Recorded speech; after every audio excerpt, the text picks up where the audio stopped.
कभी सोचा है कि दुनिया का सबसे ताकतवर देश अमेरिका लगभग हमेशा ही किसी न किसी लड़ाई में क्यों फंसा रहता है? आज हम गहरे सवाल की पड़ताल करेंगे। तो चलिए शुरू करते हैं।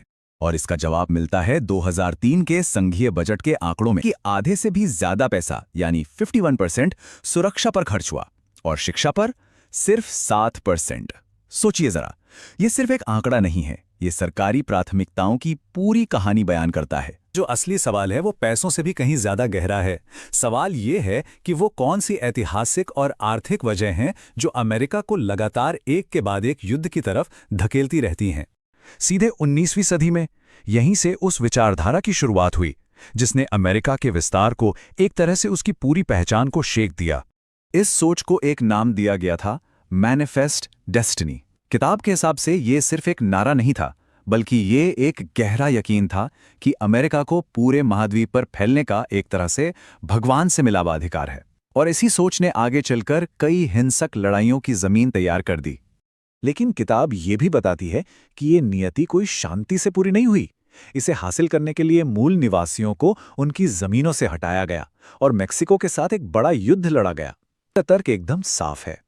लोकतंत्र फैलाने की जो बात थी वो अक्सर जमीन और संसाधन हड़पने के असली इरादे पर पर्दा डालने का एक तरीका भर थी। ये शब्द उस विस्तार की, उस फैलाव की मानवीय कीमत को बताते हैं। किताब के मुताबिक ये सिर्फ जमीन की लड़ाई नहीं थी, बल्कि ये संस्कृतियों और जीने के अलग अलग तरीकों का विनाश था। एक ऐसा सपना जो हमेशा हमेशा के लिए टूट गया। पर कहानी यहां खत्म नहीं हुई। पूरे महाद्वीप पर कब्जा करने के बाद अमेरिका की नजरें अब विदेशों पर टिक गईं। किताब के अनुसार 19वीं सदी के अंत तक अमेरिका की नीतियां अब सिर्फ महाद्वीप तक ही सीमित नहीं रहीं, बल्कि एक ग्लोबल साम्राज्य बनाने की तरफ बढ़ चली थीं। ये जो कोट है ये उस दौर की सोच को बिल्कुल साफ दिखाता है।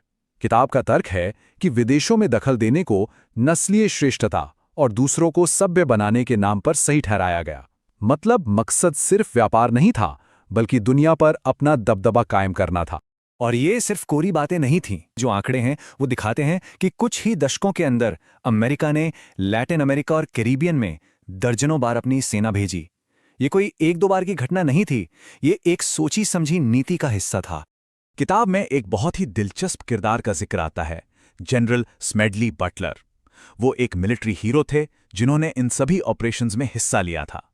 लेकिन बाद में उन्होंने जो कुछ कहा उसने पूरी की पूरी व्यवस्था पर ही सवालिया निशान लगा दिया। और यही तो सबसे चौंकाने वाली बात है। किताब बटलर के इस कबूलनामे को एक सीधे सबूत की तरह हमारे सामने रखती है।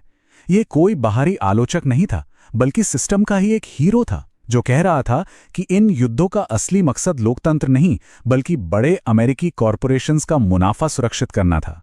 अब कहानी आती है कोल्ड वॉर के बाद के दौर में।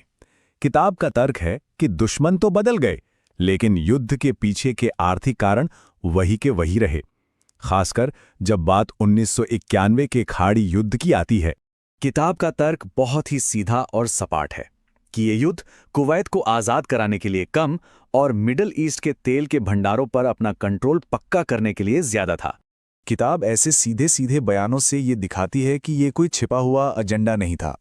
जैसा कि इस कोट से पता चलता है, ये बात तो खुलेआम कही जा रही थी, असली मकसद तेल ही था।